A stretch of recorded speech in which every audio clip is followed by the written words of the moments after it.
Napatingin ako sa mensahe na ipinadala ko kay Alexander. Gusto ko, bago ako pumunta sa Switzerland ay magkaayos na kami pati na rin ni Alice. Hindi naman ako permanenteng magsistay ron, pero gusto kong magkaayos kami. Ewan, gusto ko lang sigurong umalis sa Pilipinas na parang walang mabigat na bagay na nakapatong sa puso ko. I want to enjoy Switzerland completely. Yung tipong wala akong iniisip kundi ang sarili ko lang at ang kaligayahan ko habang nagsistay ako ron. To Alexander, pwede ba tayong magkita sa lantaw ngayong 12 o'clock? I just want to talk. You can bring Alice if hindi naman masyadong masela ng pagbubuntis niya. Please do respond. Kinagat ko ang aking kuko at paulit-ulit yung binasa. Bakit ba ako kinakabahan ako ang biktima rito? Sana naman pumayag si Alexander. Hindi naman ako gagawa ng eksena. Alam ni Alexander na hindi ako ganong klaseng tao. Pero if hindi siya papayag, then okay lang din. Irerespeto ko ang kanyang desisyon. Napatalon ako sa aking kinauupuan nang marinig ko ang pagtunog ng cellphone ko. Hudyat na mayroong nagpadala ng mensahe. It's from Alexander. Hinigit ko ang aking hininga at pikit mata iyong binuksan. Pumayag kaya siya o hindi? May sinabi pa kaya siya? Mataas kaya ang mensahe niya? Shucks naman! Pinili ko na lang nabuksan ang aking mga mata at binasa ang kanyang mensahe. Wala namang mawawala. From Alexander. Sure, Sophie may treat. Nakahinga ko ng maluwag. Hindi ko na lang pinansin ang huli niyang sinabi basta ang importante, pumayag siya. Gumawi ang aking tingin sa orasan at nakitang 10:30 na. Day off namin ni Kim ngayon. Sa pagkakaalala ko, nasa library siya at gumagawa ng paperworks. Sus, kahit day off trabaho pa rin ang inaatupag. Napapalatak na lang ako at tumayo upang magbihis. Kakatapos ko lang kasing maligo. I pick a black dress na abot hanggang tuhod ko ang haba. I tied my hair into half ponytail at naglagay ng konting lip tint. Nag-apply na rin ako ng perfume bago kinuha ang puting sling bag ko at pinasok doon ang aking wallet saka cellphone. My eyes drifted to my black luggage sitting in the corner. Bigla akong nakadama ng excitement. Bukas na ang biyahe ko papuntang Switzerland and Kim said na ihahatid niya raw ako. Shucks, isang tulog na lang. Sana hindi ako mamatay ngayong araw. Char! Lumabas na ako ng kwarto namin ni Kim at bumaba. Natigilan ako nang makita si Kim na nasa sala at doon na siya nagtitipa. Nagkatinginan kami at bahagya pa siyang nagulat. Kita kong sinuri niyang kabuuan ko. His forehead knotted. Tiningnan ko lang ang kanyang reaksyon. Hindi naman siguro siya aangal kapag sasabihin ko sa kanya na makikipagkita ako kay Alexander, di ba? Where are you going? Napalunok ako at humigpit ang aking hawak sa strap ng aking sling bag. I licked my lower lip. Lantaw, I'm going to meet Alexander. Mas lalong lumalim ang gitla sa kanyang noo. Biglang tumahip ang aking dibdib. That guy who jilted you? So he remembered Alexander then. Tumango naman ako at bumakas ang inis sa kanyang mukha. Bago pa man siya magsalita, inunahan ko na siya. I want to settle things between us before I go to Switzerland. Dire-diretsong sabi ko. Nakatingin lang siya sa akin. I took that as a chance to continue what I wanna say. I want to enjoy Switzerland completely, and I can't do that kung may bagahe akong naiwan dito. Dagdag ko pa. Tinitigan niya pa ako ng ilang sandali bago tumango-tango. Nakahinga ako ng maluwag. Buti naman pumayag ang animal. Talagang sasabunutan ko ang bulbul niya kapag hindi. Fine, let me come with you. Baka kung ano ang gawin niya. Umawang ang aking labi dahil sa kanyang sinabi. He will come with me? May kung anong sumipa sa puso ko dahil doon. Nakatulala lang ako sa kanya at hanggang sa pagpunta niya sa pangalawang palapag, ay nanatili akong nakapako sa aking kinatatayuan. Seriously? He has been acting really weird this past few days. Anong meron? Ipinagsawalang bahala ko na lang yun at pumunta sa sofa. Doon ako nagpasyang hintayin siya. Kinuha ko ang remote at pinaandar ang TV. Nagpalipat-lipat lang ako ng channel hanggang sa napahinto ako sa TV5. Crash Landing on You ang palabas at Tagalog dubbed. Yung lake sa Switzerland ang eksena at nagpapiano ang male lead. Malutong akong napamura ng makaramdam ng pananabik. I want to go there. Bukas na bukas pupunta ako. Let's go. Napatingin ako kay Kim at nahigit ko ang aking hininga nang makita ang kanyang ayos. He's just wearing a black t-shirt and dirty white khaki shorts. Pero bakit ang lakas ng dating? Mula rito amoy ko rin ang pabangong ginamit niya. Ang sarap sumubsob sa dibdib niya at matulog buong araw. Ano na naman ba tong takbo ng utak ko? Pinatay ko na ang TV at saka tumayo. Nauna naman siyang lumabas at kinuha ko muna ang lock bago siya sinundan. I locked the door and put the key inside my bag. Laking gulat ko nang sumulubong sa akin ang dibdib ni Kim pagkalingon ko. Tiningala ko siya. Akala ko nakapasok na siya sa sasakyan. "Wag na lang kaya tayong pumunta," he said. Inayos niya pa ang aking buhok na ikinagulat ko. What the heck? Kumunot naman ang aking noo at tumagilid ang aking ulo. I gave him a questioning look. "Bakit naman? I need to go. Baka nandun na si Alexander. We need to talk, Kim." I explained to him. Kung ayaw niyang pumunta, pwede namang hindi siya sumama. I can go alone. Kaya ko naman kasing pumunta ron mag-isa eh. Niyapos niya ang aking bewang gamit ang kanyang mga braso at sumubsob sa aking leeg na ikinalaki ng aking mga mata. Ano sa tingin niya ang ginagawa niya? Hanggang ngayon, hindi pa rin mag-sink in sa akin ang mga inaakto niya. It feels strange. "Mamaya na lang, please." Saad pa nito na para bang nagmamakaawa. Napaikot naman ako ng mga mata. Ano ba? Para siyang bata. Magsasalita na sana ako nang inilapit niya ang kanyang pangibabang katawan sa akin. Nanlaki ang aking mga mata nang maramdamang may lumubog sa aking puson. Shucks. "Feel that? Sobrang ganda mo ngayon. Sa kwarto na lang tayo." Ani pa nito. Tinulak ko na lang siya ng malakas kaya napalayo siya sa akin. Pinandilatan ko siya ng mga mata. "Umayos ka, Kim. Kailangan kong pumunta ron. I-ano mo na lang yan." Nauna na akong maglakad patungo sa kanyang kotse. Kita ko pang napakamot siya sa kanyang ulo bago ako sinundan. Ramdam ko ang pag-iinit ng aking mga pisngi dahil sa kanyang ginawa. Ewan ko na lang kay Kim. Bakit ba siya naging ganyan? "Sure ka na ba talaga?" Sabi pa nito nang makapasok na kami sa sasakyan. Inikutan ko siya ng mga mata. "Manahimik ka, Kim. Behave." Utos ko sa kanya at narinig kong bumaga siya ng hangin bago pinaandarang sasakyan. Nakahinga ako ng maluwag. Buti naman at hindi na siya nangulit. Isa pa at baka pupunta akong Switzerland na hindi inaayos ang gusot sa pagitan namin ni Alexander. Char, ang landi. Ipinilig ko na lang ang aking ulo. Di nagtagal ay nakarating kami sa Lantaw. Mabilis naman akong bumaba at binalingan si Kim. "Umupo ka sa ibang table ha. I want to talk with Alexander alone." Wika ko sa kanya. Tumango lang siya sa akin at inakbayan ako. Tumahip ang aking puso sa kanyang ginawa at kinalma ko ang aking sarili. Hahais, hindi ko na talaga alam kung ano ang nakain ni Kim. Ako ba? Char. Sabay kaming pumasok sa loob at agad hinanap ng aking mga mata si Alexander. Nakita ko siyang nakaupo sa mesa na nasa pinakasulok. Malapit lang ito sa dagat. Sinuri ko siya. He's wearing a white polo and denim jeans. Hindi niya kasama si Alice. Para namang napansin ni Kim ang tinititigan ko, kaya bumulong siya sa akin. "Is that him?" I just nodded as a response. Nakatingin lang sa kawalan si Alexander at parang lutang ito. Ano kaya ang nangyayari sa kanya? Tss, pangit. Ano bang nakita mo riyan? Mahina kong siniko si Kim dahil sa sinabi niya, ang judgmental. "I'll sit behind you, okay?" I felt comfort because of what he said. Pakiramdam ko, protektado ako dahil hindi ako nag-iisa. Binalot naman ng init ang aking puso. Hindi ko yan pinahalata kay Kim. Tumango lang ako sa kanyang sinabi at naglakad patungo sa table kung nasaan si Alexander. I sat in front of him. Kita kong umayos siya ng upo. Kumunot ang aking noo. His stubbles are growing at halata sa kanyang mga mata na sobrang problemado ito. "Hi," I greeted. Bakit nagkaganito si Alexander? Don't tell me nakunan si Alice. Sa isipang yun ay parang kinurot ang aking puso. Kahit naman may nagawa silang mali sa akin, marunong naman akong maki-empathize. Hey Sophie, you look great." Ani pa nito at tumikim. I already ordered. Yun pa rin naman ang paborito mo, di ba? I let out a smile and nodded. Buti naman ay naalala pa niya. He cleared his throat for a second time. I'm sorry, he sincerely said. Kita ko ang sinseridad sa kanyang mga mata. Pinakiramdaman ko ang aking sarili. Wala na akong naramdaman na kahit na ano. I think I already forgive them. Bakit niyo yun nagawa, Alexander? I calmly asked. Kita kong naglikot ang kanyang mga mata dahil sa aking tanong. He ran his fingers through his hair. I know that gesture. Kapag ganun siya, ibig sabihin nun, may nahanda na siyang sasabihin pero nakalimutan niya. Natawa ko ng mahina.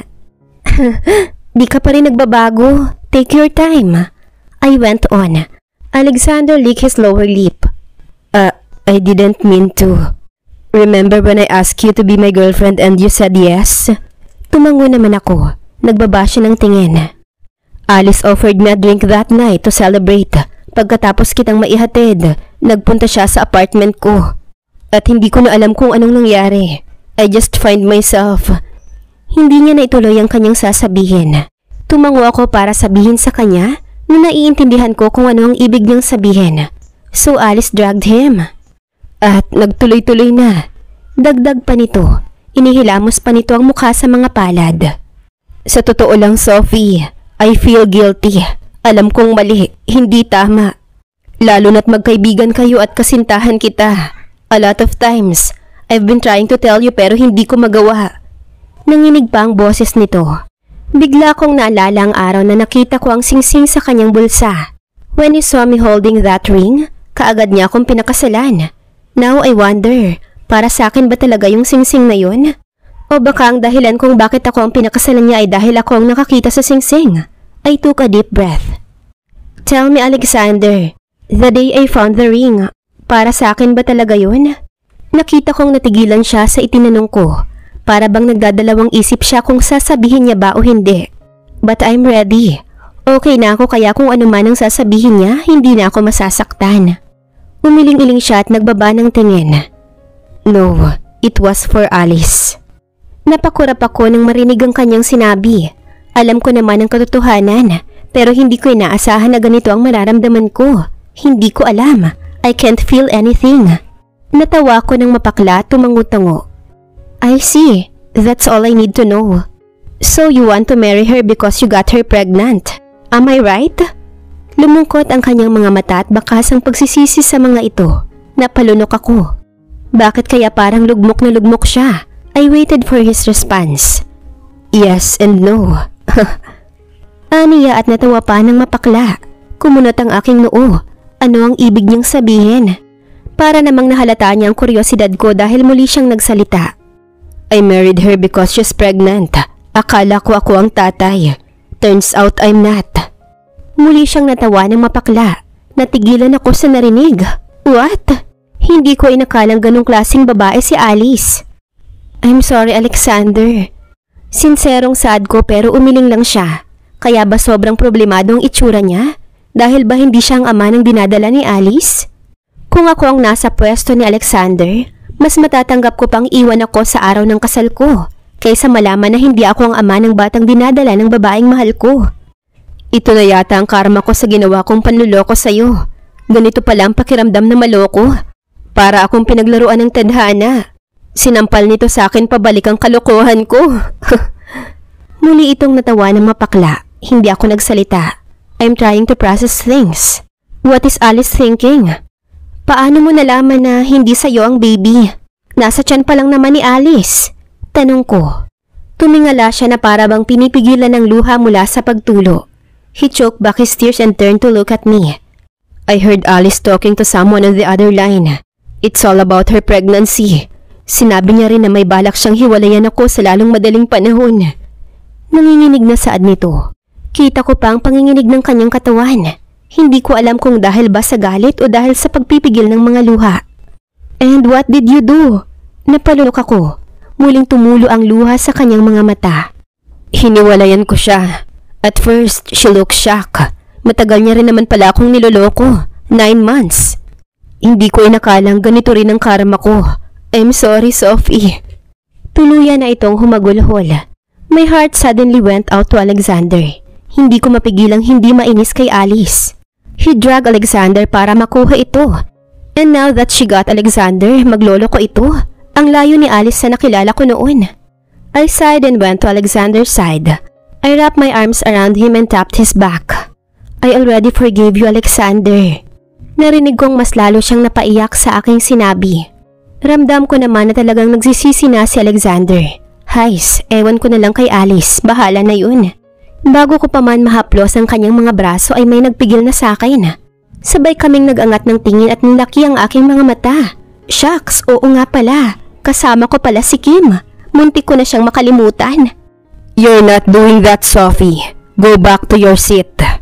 Maotoridad na utos nito sa akin. I gulped.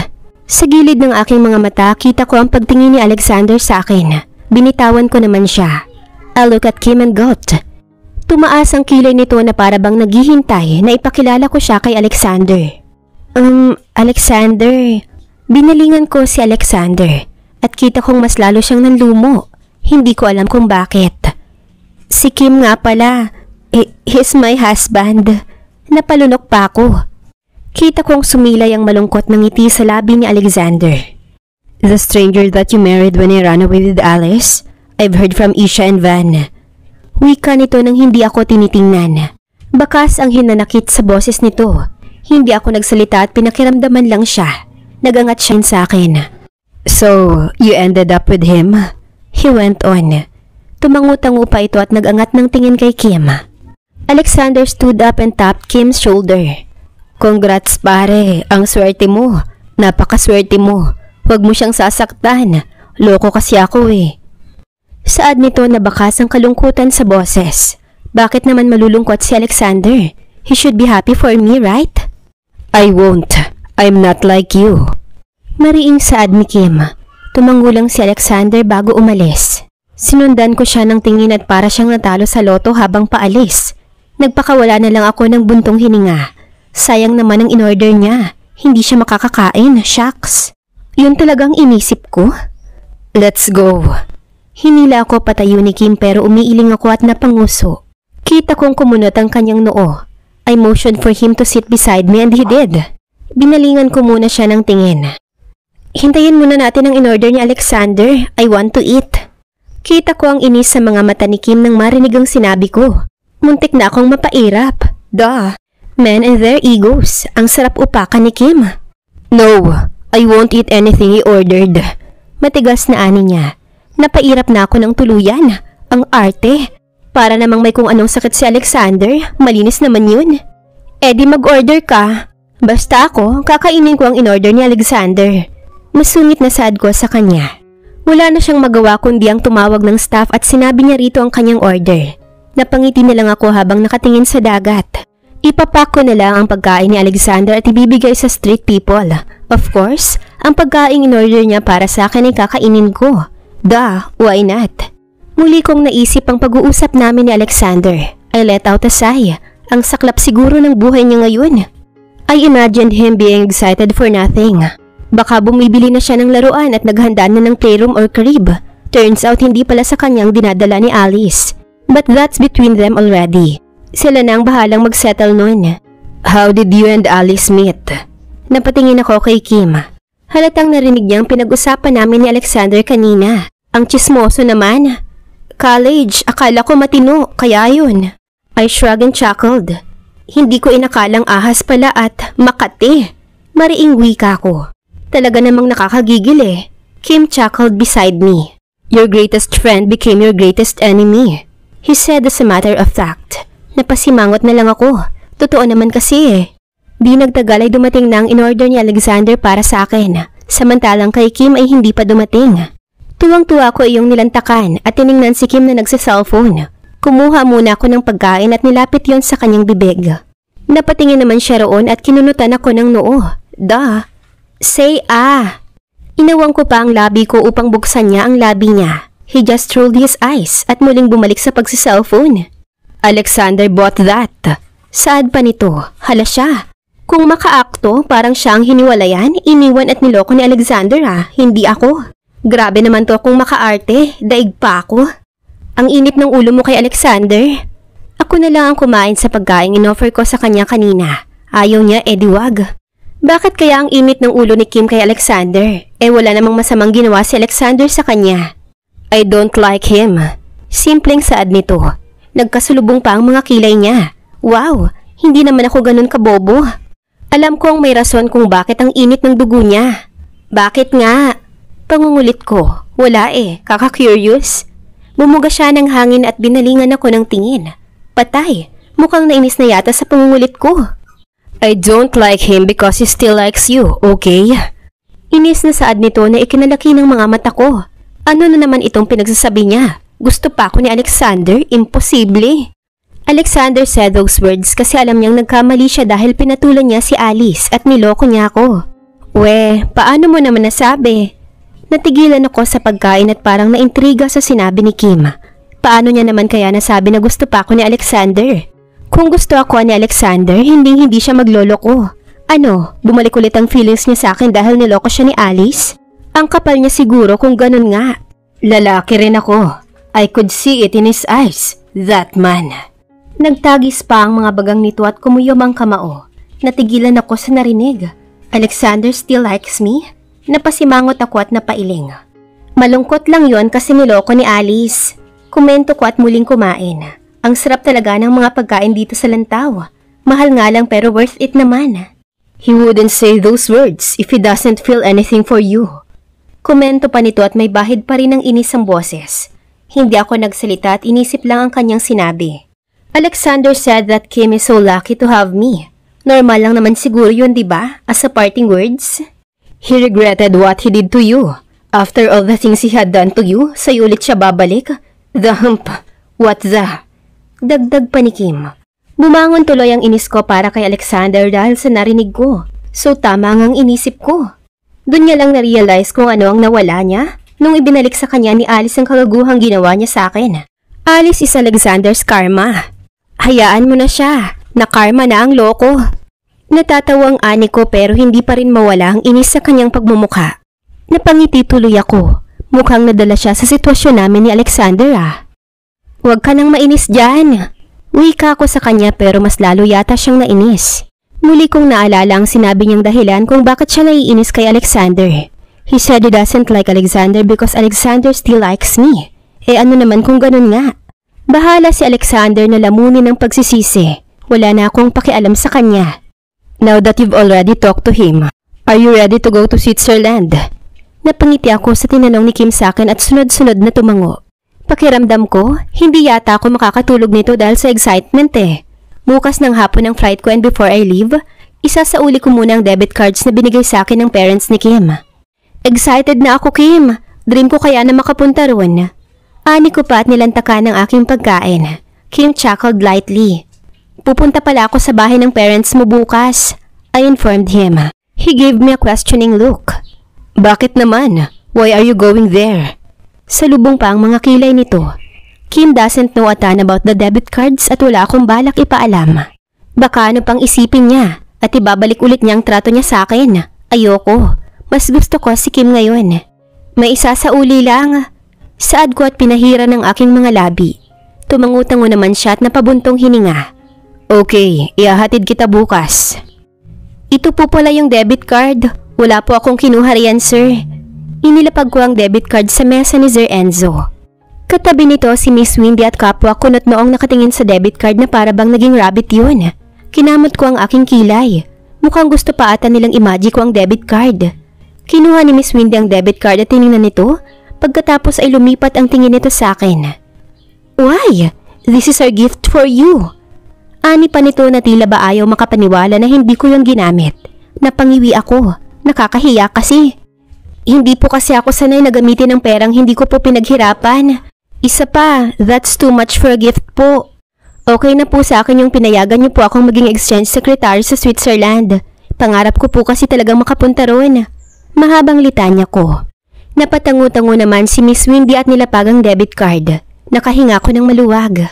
Mabuti na lang at hindi na nila ipinilit ang debit card sa akin dahil talagang hindi ko yun matatanggap.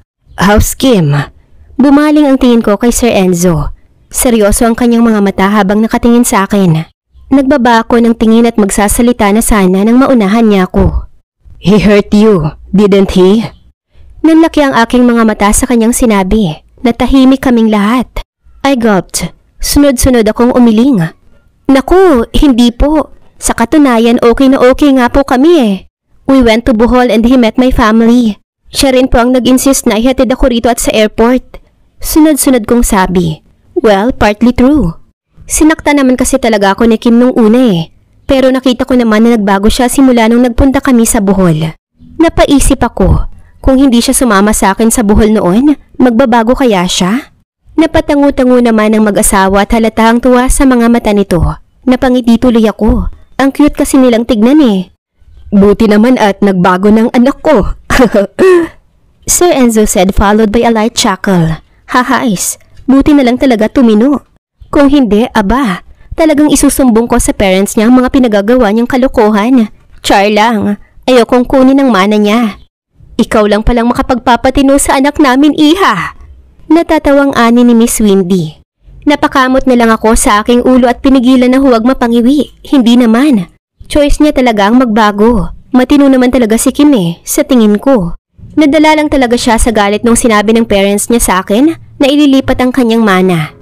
Welcome to the family, Sofia. Komento pa ni Sir Enzo at may malaking ngiti sa mga labi. Warmth shot through my heart. Ang sarap pakinggan.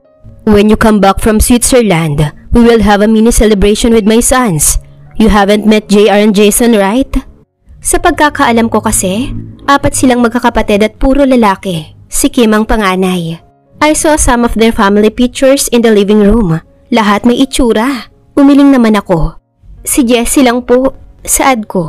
Hindi ko pa talaga nakikita ang dalawa. And Kim doesn't talk to me about them. Rinig ko ang pagpalatak ni Sir Enzo at mahina naman siyang kinurot ni Miss Windy. Those two. Mukhang binibisi talaga ni JR ang sarili kung paano i-handle ang publishing company namin. Jason is currently studying law in Harvard. Pagkukwento ni Sir Enzo at nagpakawala pa ng buntong hininga. I'll make sure uuwi sila rito next month upang magbakasyon. They're stressing themselves. Ani pa ni Miss Windy at naiiling na napasandal sa dibdib ni Sir Enzo. Hinalika naman ni Sir Enzo ang tuktok ng ulo ni Miss Windy. Hindi ko tuloy maiwasang hindi kiligin. Ang sweet nila. Don't stress yourself too much, darling. Uuwi ang mga yun. Kainggit. Respeto naman sana sa single. Char, may single palang ikinasal. Napasimangot ako sa aking naisip. Kita kong napatingin si Miss Windy sa akin. Anong oras ang flight mo, iha? Tanong nito sa akin. Napatingin ako sa aking relong pambisig at napangiwi. 2:00 na. Yung flight ko 3:00 ng hapon. Napakamot ako sa aking ulo. 2:00 po. Ang tagal ko na pala rito sa bahay nila. Napasinghap naman si Miss Windy at kapwa sila umupo ng maayos. Ingat ka, iha. Ihahatid ka ni Kim, di ba? Tumango lang ako sa sinabi ni Sir Enzo. Salamat po, mauna na po ako. Pamamaalam ko at nagmanong muna sa kanila bago lumabas. Nagulat pa ako nang madatnan si Kim sa labas ng pintuan at nakasandal sa gilid nito. Bigla akong nagtaka. Kanina pa ba siya riyan? Tumayo naman siya ng maayos nang makita ko. May nabahiran pa ako sa kanyang mga mata. Mga emosyong hindi ko mapangalanan. Hinintay kong magsalita siya pero para lang siyang tangang nakatitig sa akin. Anong nangyari sa loko? Let's go? Yakag ko sa kanya. Kita kong napakurap siya at saka tumangu-tango bago tumalikod. Nauna na siyang bumaba sa hagdan at kaagad ko naman siyang sinundan. Pagkapasok ko sa passenger seat ay kaagad kong ikinabit ang aking seatbelt. Haharapin ko na sana si Kim nang may usok na lumabas sa aircon na ikinapikit ko. What? Masusunog ba ang sasakyan? Ano to? Nasagot ang aking katanungan nang bigla akong makaramdam ng hilo. Unti-unting bumibigat ang aking mga talukap at binundol ng kaba ang aking dibdib. Anong nangyayari? Bakit ginawa to ni Kim sa akin? I won't let you become Mr. Salvacion's exchange secretary, honey. Narinig kong bulong ni Kim sa akin bago ako tuluyang nawala ng malay. Bumalikwas ako ng bangon nang magmulat ako ng mga mata. Bigla kong naalala ang pangyayari kanina. Kim dragged me. That man. May nilagay siyang kung ano sa aircon. Ano sa tingin niya ang ginagawa niya? Paano na ang Switzerland? Tiningnan ko ang paligid. I'm inside the room. May bintana na natatakpan ng makapal na pitch na kortina at may wall TV sa harap ng kama. May lamp na nakalagay sa magkabilang gilid ng headboard. Tanging tunog lang ng aircon ang naririnig ko. San ba ko dinala ng loko? Abot na abot ko na sana ang pangarap ko pero sinira ni Kim. Napaiyak na lang ako ng tuluyan at biglang sumikip ang aking dibdib. Nasa Switzerland na sana ako ngayon kung hindi niya lang to ginawa. Akala ko ba nagbabago na siya? He took my dream away from me. Biglang bumukas ang pinto ng banyo kaya napatingin ako roon. Kim came out wearing nothing but denim jeans. Sinamaan ko siya ng tingin. Wala na ako sa mood para i-appreciate ang katawan niya. Kinuha ko ang unan sa aking tabi at itinapon sa kanya. Wow, take it easy, honey. Saad pa niya na may ngisi sa labi. Ang sarap magwala. I kicked the bedsheets. Nahulog ito sa kama. Kim, bakit mo ginawa sa akin to? Paano na ang Switzerland? Singhal ko sa kanya. Hindi ko na naitago ang aking mga luha. Mariin kong pinahira ng aking mga luha at napasubsob sa aking mga palad. Sa lahat ng ginawa niya, ito siguro ang pinakamasakit. Malakas akong napahagulhol. Sobrang sakit sa dibdib. What are you talking about, honey? What about Switzerland? We're here in Swiss. Wika nito na ikinaangat ng aking ulo. Para namang natutuwa siya sa aking reaksyon. Nalaki ang aking mga mata. Nasa Switzerland kami? Wala sa Pilipinas? Hindi ako nagsalita, tiningnan lang siya. Nang hindi ako magsalita ay lumapit siya sa akin, bit-bit ang itinapon kong unan. Sinundan ko lang siya ng tingin. Maang pa rin akong nakatitig sa kanya, tila na umid ang aking dila. Kung nasa Swiss nga kami, why did he drag me? He sat beside me. Kumawala mula sa kanyang malalim na buntong hininga. Malamlam siyang nakatitig sa akin. He raised his hand and wiped my tears away using his thumb. Napalunok ako. Inayos niya pa ang aking buhok na magulo. Stop crying, Han. Nasa Switzerland tayo, okay? Eat first. Dinner na at ngayon ka lang nagising. Hindi pa rin ako nagsalita. May kinuha siya sa bedside table. He placed it on my lap. Napatingin ako roon at biglang kumalam ang aking sikmura, lalo na nang maamoy ko ang aroma ng pagkain. Eat, Han. Napakurap ako. Doon lang nag-sink in sa akin ang tinatawag niya sa akin. Why is he calling me honey? Ano na naman kaya ang nakain nito? Hindi na lang ako nagtanong pa at nilantaka ng pagkain. Nakita ko siyang tumuyo at saka pinandar ang television. He sat beside me. My gaze drifted towards the window. Are we really in Switzerland? Ano na kayang oras ngayon? If you wanna ask if we're really in Switzerland or not, yes, we are. Nito habang nakatingin sa television. Para bang nabasa nito ang nasa isip ko. Kinuha ko ang baso ng tubig. Bigla tuloy akong nahiya sa inakto ko kanina. I drank the water and gulped. Sorry, I said in a low voice. Pinalobo ko ang aking pisngi. Shit naman, akala ko naman kasi nasa Pilipinas pa kami. Bakit niya naman kasi ginawa sa akin yun? I couldn't blame your actions a while ago. It's natural. He chuckled. Napanguso ako. Narinig kong nagpakawala siya ng buntong hininga. In fact, I'm the one who should say sorry. Natigilan ako sa pagkain at huminto sa ere ang kutsara na hawak ko. Did I hear him right? He moved and lay down beside me. Nakaramdam ako ng pagtanim niya ng halik sa aking braso na ikinatalon ko sa aking kinauupuan. I'm sorry for hurting you, for calling you names, and for accusing you. Sinserong sad nito. Shucks, nananaginip ba ako? Please forgive me, honey. Dagdag pa nito na ikinakurap ko. Nagbaba ako ng tingin. I sighed and put the tray back on the bedside table. Tiningnan ko siya. I gave him a gentle look. Mukhang nagulat pa siya sa ginawa ko. It's okay, Kim. I already forgave you. Saad ko pero parang hindi siya nakumbinse. Umupo siya at pumantay sa akin. Problemado ang kanyang itsura. You're lying. You can't forgive me that easily. I hurt you too much. Ani pa nito. Kita ko ang panghihinayang sa kanyang mga mata. Para namang natunaw ang aking puso. Talagang nagsisi na talaga ang loko. Itinaas ko ang aking mga palad. I cupped his cheeks. His eyes are suddenly glistening in tears and I don't know why. I smiled at him. Kim, it's fine. Really. Sapat na sa akin na malamang nang hinayang ka sa ginawa mo. Hindi siya nagsalita pa at nakatitig lang sa akin. Parang may gusto siyang sabihin pero hindi niya masabi-sabi. Suddenly, he hugged me. Sumubsob siya sa aking lieg kaya napahiga kaming dalawa sa kama.